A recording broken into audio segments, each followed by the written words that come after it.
바울은 로마서 1장부터 3장 20장에 이르기까지 유대인과 이방인 모두 다 죄인이라는 사실을 증명했습니다. 어느 누구도 거룩한 하나님 앞에 의롭다 말할 수 있는 사람이 없다는 것이죠. 이를 이렇게 이야기했어요. 오늘 본문 바로 한 절 앞절인 우리 3장 20절 말씀을 같이 한번 읽어보도록 할게요. 자막을 통해서 한번 볼까요? 시작.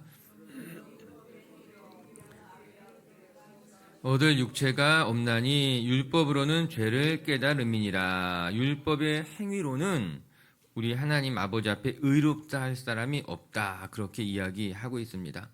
하나님의 선택을 받았다고 자부하는 유대인들도 또한 이방인들도 모두 다 행위로는 하나님 아버지 앞에 의롭다 할 자가 없다라고 하는 거예요. 즉 할례를 받은 사람이라 할지라도 할례를 받지 못한 사람이라 할지라도 우리의 행위로 하나님 앞에 나아갈 수 없습니다. 이야기하고 있습니다.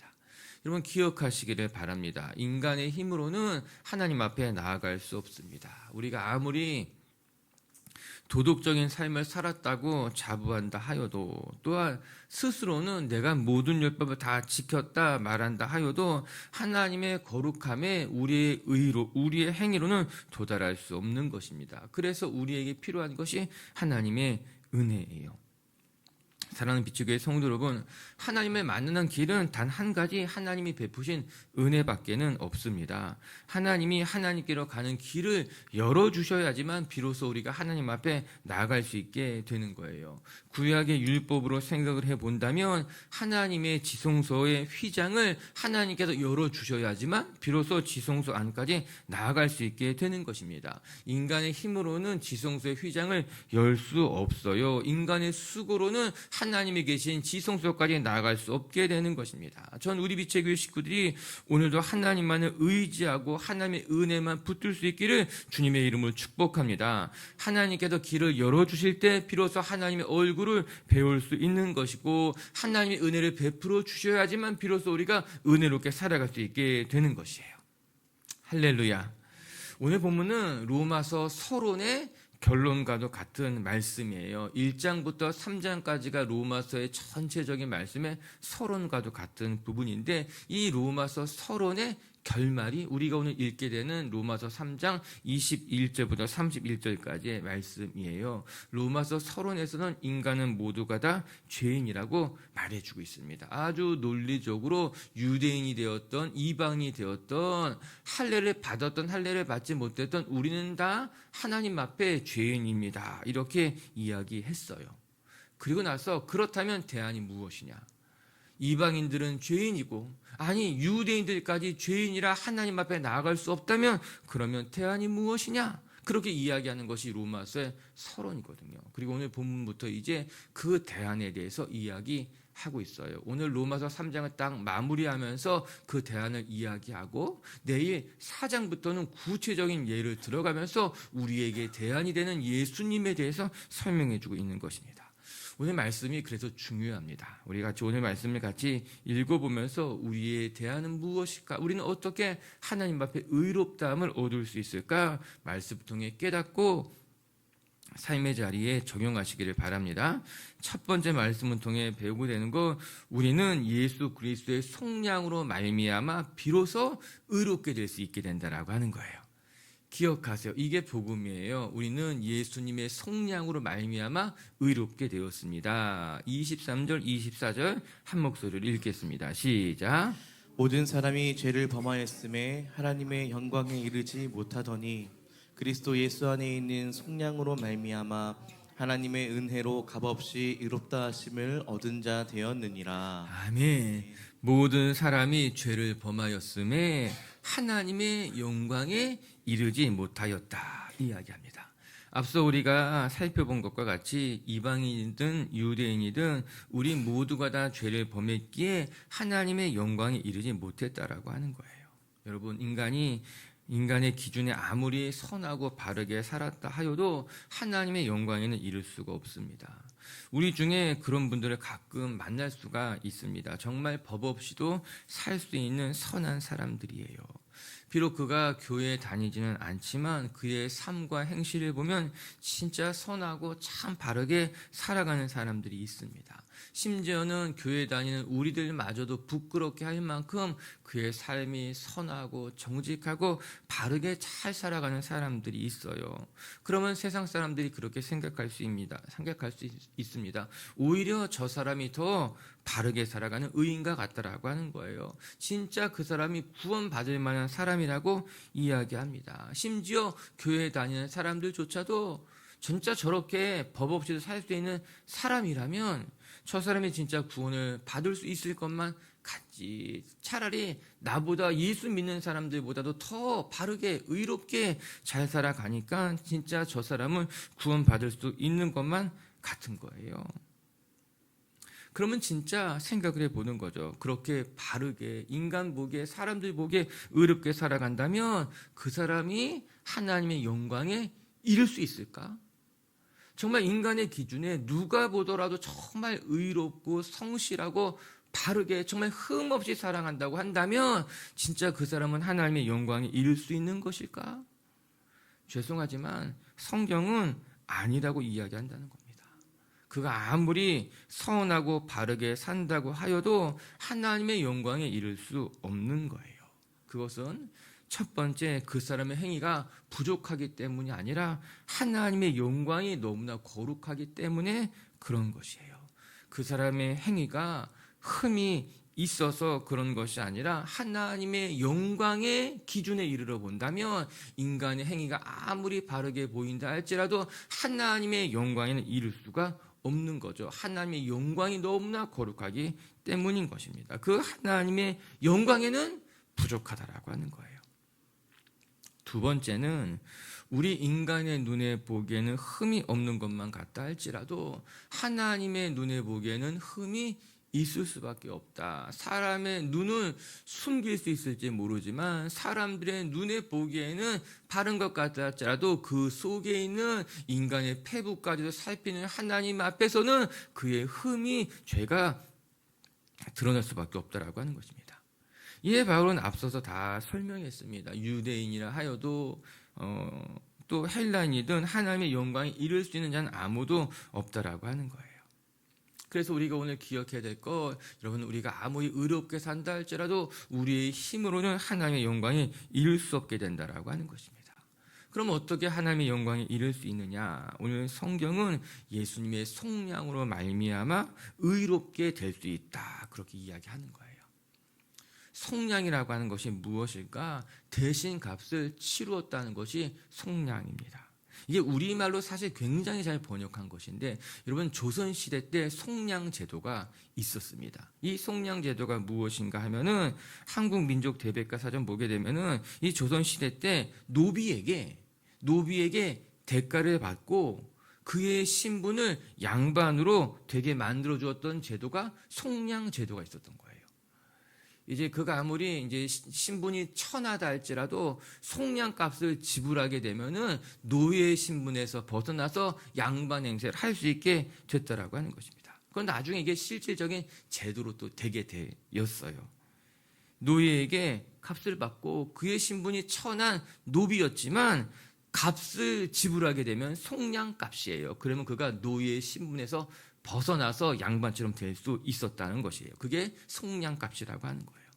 성경시대 문화로 생각해 본다면 예수님이 속량값 지불을 대신하게 됐다라고 하는 거예요. 예수님이 속량값이 되셨다는 거예요. 죽을 수밖에 없는 죄인을 구원하시고 새로운 인생을 주시기 위해서 예수님 자체가 속량값이 되어 주셨다라고 하는 것입니다. 하나님께서 예수님을 대신 속량값으로 지불한 것으로 말미암아 죽을 수밖에 없는 죄인된 우리를 의롭게 사주셨다. 그렇게 말씀하고 있는 거예요. 할렐루야. 그래서 우리가 의인이 된 것, 의롭게 된 것은, 우리가 하나님의 자녀가 된 것은 예수님이 우리 대신 속량값이 되었기 때문에 우리가 의롭게 되었다 이야기하고 있는 거죠. 그렇다면 오늘 우리는 이 말씀을 제대로 이해할 필요가 있습니다. 24절에 값없이 의롭다 하심을 얻었다. 우리가 읽은 말씀이에요. 은혜로 말미암아 값없이 의롭다 하심을 얻었다고 했는데 그렇지 않습니다. 인간의 입장에서는 아무런 값을 지불하지 않고 속량을 받았지만 하나님의 입장에서는 독생자 예수님을 속량값으로 내어주시는 것으로 말미암아 우리를 의롭게 구원 삼아 주셨다라고 하는 것이에요. 인간의 입장에서 본다면 은혜라고 하는 것이 값없이 받은 것이지만 하나님의 입장에서 본다면 독생자 예수를 내어주신 정말 엄청난 값을 지불하고서 우리에게 은혜를 베풀어 주시게 되었다라고 하는 것입니다. 여러분, 그래서 나는 공짜로 받았을지 모르지만 그것을 베푼 사람은 값을 지불하게 된 것입니다. 은혜라고 하는 것이 내가 받은 자의 입장에서는 값없이 받았을지는 모르지만 그것을 베풀어 주신 하나님의 입장에서는 예수 그리스도께서 우리의 속량값이 되어주시는 것으로 말미암아 예수님이 십자가에 달려 죽으신 것으로 말미암아 우리 모두가 은혜를 얻게 되었다, 성경은 이야기하고 있는 거예요. 전 우리 빛의교회 식구들이 은혜라는 단어를 들을 때마다 상기하시기를 바랍니다. 은혜라고 하는 것이 값없이 주어지는 선물이지 그것에만 만족하는 것이 아니라 내가 값없이 얻기 위해서 하나님께서 엄청난 값을 지불하신 거구나 기억하면서 은혜라는 단어는요, 너무나 감사한 단어, 정말 내가 값없이 은혜를 얻었구나 생각하지만 또 다른 측면에서는 하나님의 엄청난 값, 속량값, 예수 그리스도라고 하는 속량값을 지불하는 것으로 말미암아 우리가 은혜를 얻었다는 것을 기억하고 이 은혜라는 단어를 들을 때마다 상기하시길 바랍니다. 하나님이 예수님을 내어주시는 것으로 은혜를 얻었구나라고 말이에요. 그래서 25절의 말씀은 이렇게 이야기하고 있어요. 25절 읽어볼게요. 시작. 이 예수님이 하나님이 그의 피로써 믿음으로 말미암아 화목 제물로 세우셨으니 이는 하나님께서 길이 참으시는 중에 전에 지은 죄를 간과하심으로 자기의 의로우심을 나타내려 하심이니. 여러분, 25절에 보면 화목제물에 동그라미 치시고 예수님이 우리의 화목제물이 되셨다라고 하는 거예요. 구약 율법의 제사를 보게 되면은 하나님과 인간을 화목하게 하기 위해서 드리는 제물이 화목제사였어요. 그때 드려진 제물이 화목제물이었던 것 아니겠습니까? 죄된 인간이 하나님과 화목하게 하기 위해서, 하나님과의 관계를 개선하기 위해서 화목제물을 드리고 그 제사를 통해서 하나님과 화목하게 되었다. 오늘 그 이야기하고 있는 거죠. 우리 예수님이 제물이 되신 거예요. 여러분, 제물이 될 때 어떡합니까? 다 태워드리게 되는 것이에요. 그래서 아무것도 남지 않게 되는 것 아니겠습니까? 우리 예수님이 화목제물이 되어서 예수님을 화목제물 삼아서 비로소 하나님과 인간이 화목하게 됐다라고 하는 것이에요. 예수 그리스도라고 하는 엄청난 희생의 대가를 치른 이후에야 비로소 우리가 하나님의 영광에 이르게 되고 우리가 의롭게 되고 하나님의 자녀가 되었다라고 하는 것입니다. 오늘도 예수님이 우리를 대신해서 화목제물 되셨고 또 예수님이 속량값을 지불하는 것으로 말미암아 우리가 값없이 은혜를 얻었다는 것을 기억하며 하나님 앞에 감사하는 성도님들 되시기를 주님의 이름으로 축복합니다. 두 번째 또 말씀을 통해 배우는 것은 그래서 우리는 오직 예수를 믿음으로 말미암아 의롭게 된다라고 하는 거예요. 예수님이 우리의 화목제물이 되셨기에 우리는 그 예수님을 믿음으로 말미암아 의롭게 되었다. 우리 26절 한번 읽어볼게요. 시작. 그런즉 죄송해요. 26절 시작. 곧 이때에 자기의 의로우심을 나타내사 자기도 의로우시며 또한 예수를 믿는 자를 의롭다 하려 하심이라. 또한 예수를 믿는 자를 의롭다 하려 하심이라. 거기에 밑줄을 그으세요. 누가 의롭게 되었느냐, 누구를 의롭게 불러주셨느냐, 또한 예수를 믿는 자를 의롭다 하셨다. 그렇게 이야기하고 있는 것 아니겠습니까? 이게 중요한 말씀입니다. 로마서의 주제입니다. 끊임없이 반복되는 말씀이기도 합니다. 누가 의롭게 되었는가? 예수님을 믿는 자들이 의롭게 되었다. 하나님께서는 누구를 의롭다 불러주시는가? 예수님을 믿는 자를 또한 의롭다 불러주신다라고 하는 거예요. 우리가 이 사실을 망각하면 절대로 안 됩니다. 이것이 복음이고 이것이 신앙의 출발점이에요. 하나님의 자녀가 되었다는 약속이기도 합니다. 누가 의로운 자냐? 예수님을 믿는 자가 의로운 자다. 어떻게 의롭게 되었냐? 예수님이 속량값을 지불했기 때문에 의롭게 되었다. 이렇게 이야기하고 있는 거예요. 이번 성경의 말씀은 일관되게 의로운 자는 누구냐? 누가 하나님의 자녀가 될 수 있느냐? 예수님을 믿는 자가 하나님의 자녀가 될 수 있다. 우리의 행위가 아니라 어떤 노력으로 되는 것이 아니라 예수님을 믿는 것, 그것만이 하나님의 자녀가 되는 의롭게 되는 길이다. 성경 이야기하고 있는 거예요. 그래서 우리가 자랑할 것이 없는 거예요. 내가 열심히 수고해서 하나님의 자녀가 됐다면, 내가 열심히 봉사하고, 내가 열심히 헌신하고, 내가 열심히 교회에 나와서 하나님의 자녀가 됐다면 우리가 보란도 자랑할 수 있죠. 내가 기도도 얼마나 많이 하고, 내가 봉사도 얼마나 많이 하고, 내가 지금까지 헌금도 얼마나 많이 했는데 그거 내 자랑이 될 수 있지만 아니라고 하는 거예요. 너 헌금 많이 해서 하나님의 자녀 된 거 아니야. 너 봉사 많이 해서 하나님의 자녀가 된 거 아니야. 우리가 하나님의 자녀가 된 것은 우리의 행위가 아니라 예수님을 믿음으로 말미암아 의롭게 된 것이니 너 자랑할 것이 없어. 우리 27절 말씀 읽어보겠습니다. 시작. 그런즉 자랑할 때가 어디 있을 수가 없느니라. 무슨 법으로나 행위로가 아니라 오직 믿음의 법으로니라. 아멘. 우리는 믿음의 법으로 살아가는 사람들이라고 하는 거예요. 너 자랑할 게 어디 있냐? 행위로 말미암은 것이 아니야. 너의 행동으로 말미암은 것이 아니기 때문에 자랑할 것이 없다라고 하는 거예요. 내 행위로 의롭게 되었다면 자랑할 수 있죠. 내가 얼마나 교통법을 잘 지켰는데요. 저 범칙금 낸 적 한 번도 없습니다. 제가 얼마나 성실한지 아십니까? 저는 약속하면 늦는 법이 없습니다. 저 정말 성실하게 살아왔습니다. 그런데 하나님 앞에는 그렇게 말할 수 없게 된다고 하는 거예요. 너 행위로 의롭게 된 것이 아니야. 그런 말할 필요가 없다는 거예요. 제가 얼마나 성실하게 살았는지 아십니까? 그거 중요하지 않은데, 그건 믿음의 법에는 상관이 없는 거야. 이야기하고 있는 거예요. 제가 얼마나 법을 잘 지켰는지 아십니까? 그거는 교통법규고 믿음의 법에는 그건 중요한 것이 아니야. 이렇게 이야기하고 있는 거예요. 사랑하는 아들아, 내가 교통법규를 잘 지켜서 내 아들이 된 것도 아니고, 내가 성실하게 살았다고 해서 내 백성이 된 것도 아니야. 착각하지 마. 내가 나의 백성이 된 것은 예수가 십자가에 못 박혀 죽으셨기 때문에, 내가 그것을 믿음으로 받아들였기 때문에 나의 자녀가 된 것이야. 말씀하고 있는 거예요. 그래서 여러분, 우리가 자랑할 것이 없습니다. 여러분, 교회 다니면서 자랑하는 것이 제일 못난 거예요. 왜? 우리가 여기 모인 것은 하나님의 은혜로 모였기 때문에, 예수님의 은혜로 모인 사람들이 우리기 때문에, 우리가 자랑하는 것은 이 신앙의 길과는 완전히 배치되는 삶이라고 하는 거예요.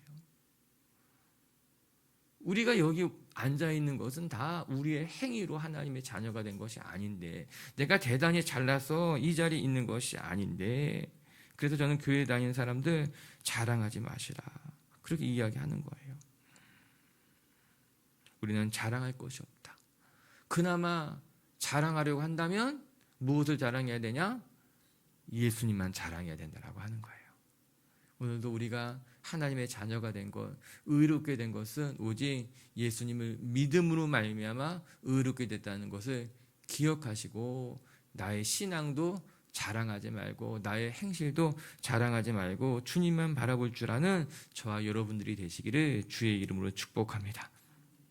그리고 세 번째 끝으로 한 가지만 더 살필 것은, 그리고 이 은혜는 유대인에게나 헬라인에게나 차별이 없이 동일하다라고 하는 거예요. 그래서 복음은 모든 믿는 자에게 주시는 은혜라고 하는 거예요. 29절과 30절 같이 읽겠습니다. 시작. 하나님은 다만 유대인의 하나님이시냐? 또한 이방인의 하나님이 아니시냐? 진실로 이방인의 하나님도 되시느니라.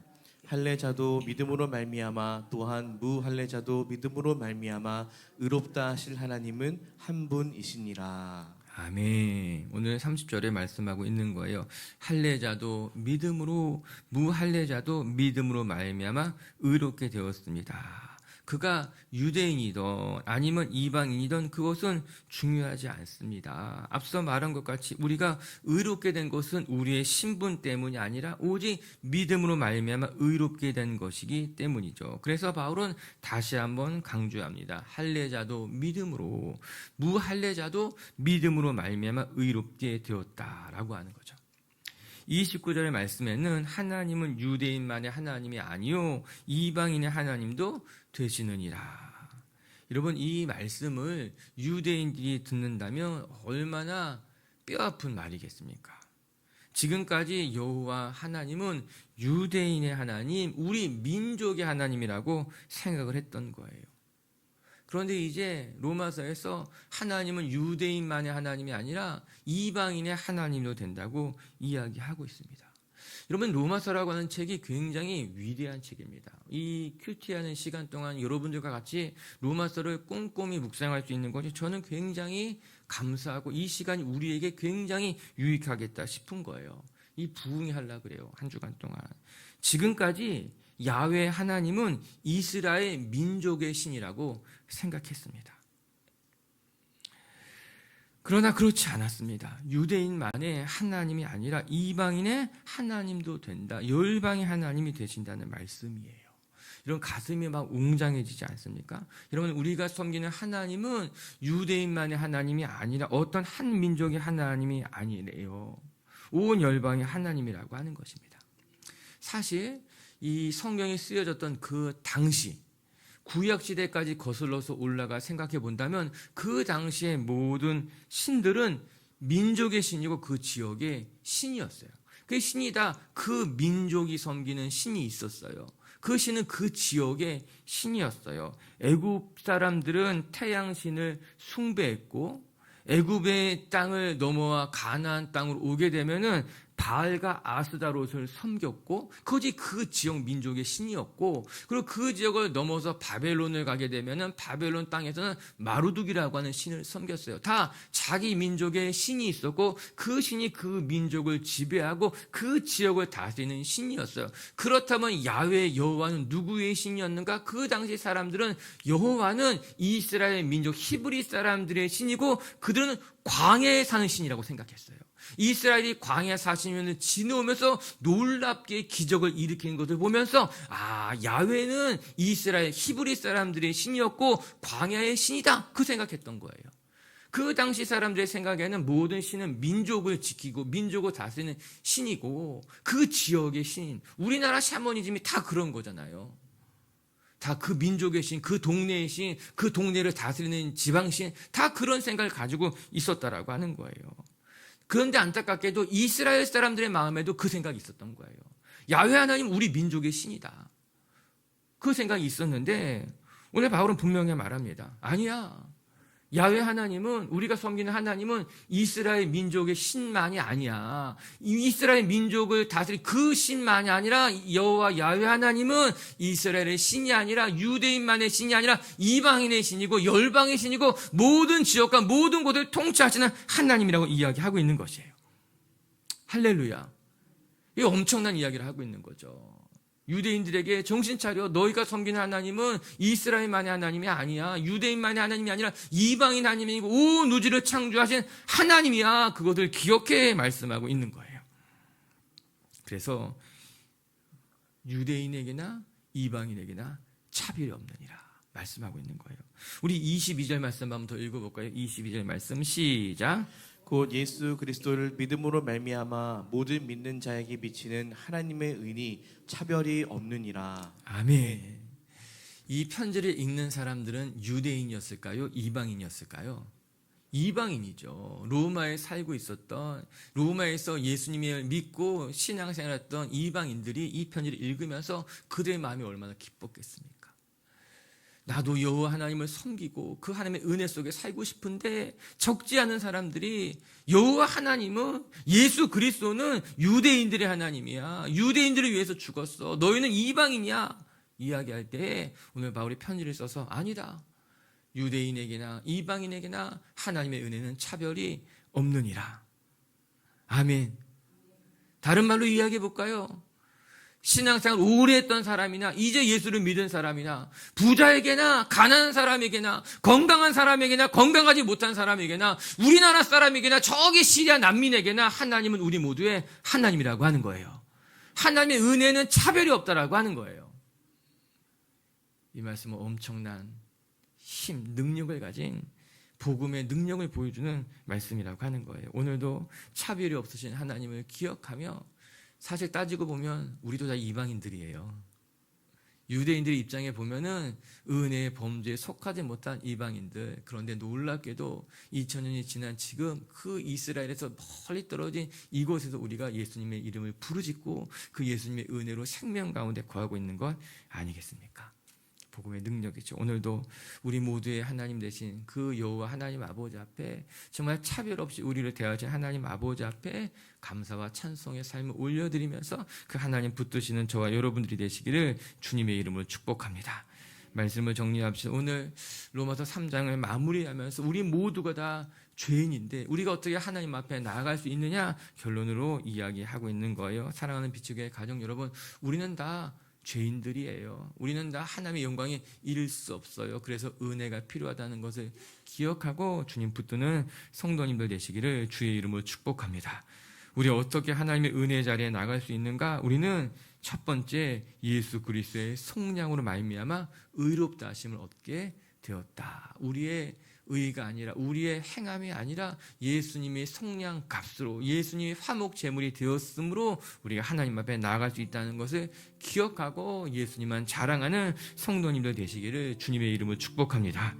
두 번째, 우리가 의롭게 된 것은 그래서 예수님을 믿는 믿음으로 말미암은 거예요. 우리의 수고나 우리의 헌신이 아니라 오직 예수님을 믿음으로 말미암아 의롭게 되었다는 것을 기억하고 하나님 앞에 감사하는 성도님들 되시기를 주님의 이름으로 축복합니다. 그리고 세 번째, 이는 유대인에게나 이방인에게나 할례자에게나 무할례자에게나 차별이 없다는 것을 기억하며 하나님 앞에 감사하는 성도님들 되시기를 주님의 이름으로 축복합니다. 같이 함께 기도합시다.